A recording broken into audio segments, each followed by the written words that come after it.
kita nggak boleh berasumsi yang negatif. Kita harus praduga tidak bersalah.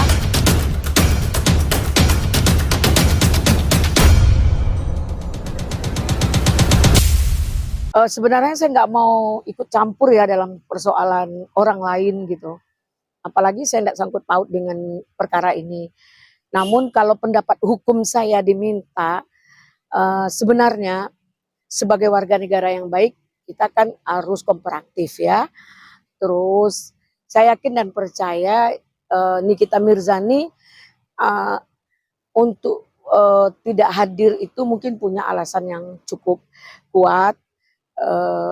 Dan mungkin ada keperluan yang lebih utama, namanya juga dia dalam akan menghadapi sesuatu hal tentu punya prepare lah gitu ya. Mungkin saya memandangnya dari sana. Dalam hal apakah kata TPPU pemerintah itu berarti apa sih yang bisa dikatakan pernah ada kota itu?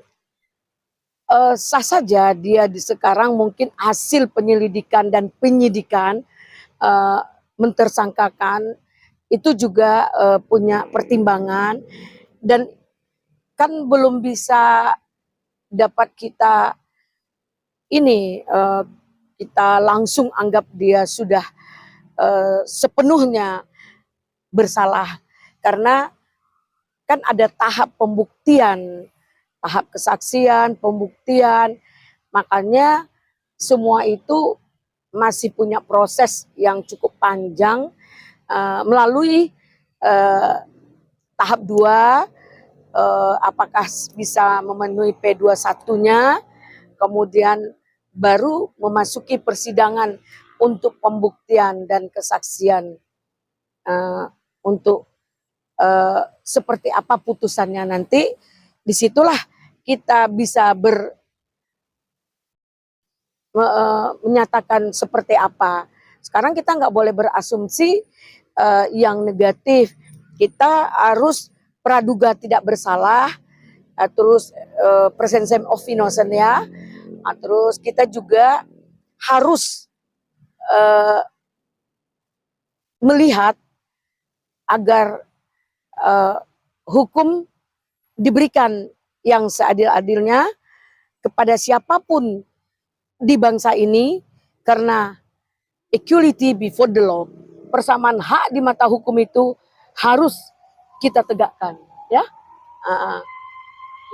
Ini kan banyak kejanggalan dan dugaan banyak kejanggalan bahwa PSN-nya kami selalu sudah berjalan dengan benar karena kalau masalah mendadak dia tersangka, saya nggak bisa berkomentar karena semua itu punya pertimbangan, punya pembuktian, dan dalam BAP itu bisa apa yang dilakukan oleh penyidik, apakah itu sudah memenuhi unsur, walaupun nanti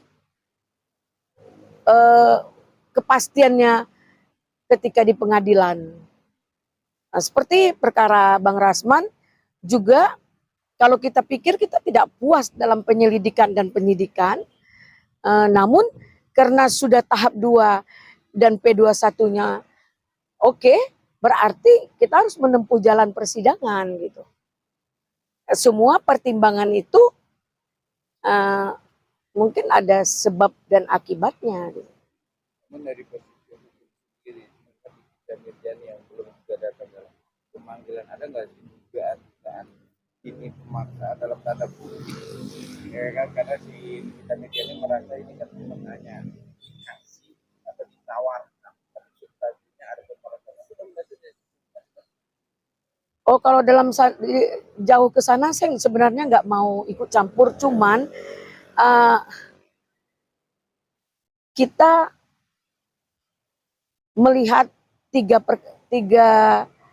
dakwa unsur pasal yang dituduhkan itu, yaitu pencucian uang, pemerasan, dan satu lagi apa? Undang-undang ITE itu mungkin sudah diuji. Nah, makanya kita yakin dan percaya Nikita Mirzani akan kooperatif untuk menghadapi perkara yang sedang menimpa dirinya. Dia sebagai wanita, sebagai ibu, dan dia juga kemarin juga ada perkara juga dan pernah melaporkan dan akhirnya masuk. Dan dia juga punya anak-anak kecil. Gimana Bu dengan perasaan? Ada duga-dugaan pemerasan dan konotasi kan kita lihat Nikita Mirzani juga sering berbagi untuk orang-orang yang gimana Bu? Manusiawi. Oh, kalau masalah dia berbagi dengan pemerasan itu nggak bisa kita nilai, ya. Terus masalah dia punya anak-anak juga kita nggak bisa menilai. Seperti dia menyatakan dia hamil walaupun bapaknya tidak bertanggung jawab, itu juga tidak masuk pada konotasi dalam perkara ini. Itu beda persoalan, ya. Jadi ada persoalan hukum dan ada persoalan pribadi, ya itu nggak bisa dicampur adukan gitu. Cara nggak ikut dia campurkan, pemanggilan ini kan masih proses berjalan. Andai kan dia tidak datang dan ada sisi pemaksaan atau dijemput apa gitu. Pada prosedur hukumnya seperti itu.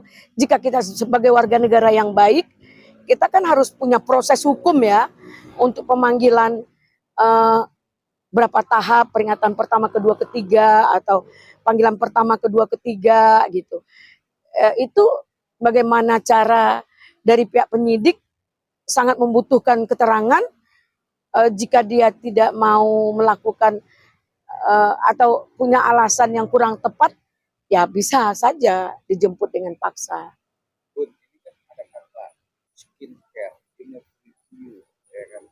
Konotasinya kalau dia merasa barangnya tidak bermasalah, itu dia bisa melaporkan balik dalam tanda itu. Ada langkah lanjut itu enggak juga.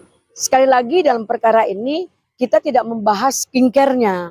Skincare ini bisa diperkarakan kalau memang tidak BPOM. Kalau itu memang penyalahgunaan atau itu ilegal, itu perkaranya beda lagi. Silahkan laporkan kalau ada korban ya. Kalau ada korban mungkin mukanya cacat atau seperti apa dengan memakai skincare tersebut, tentu bisa saja dilaporkan. Ini kan beda case. Case-nya kan tentang pemerasan, tentang penipuan, tentang pencucian uang dan undang-undang ITE gitu.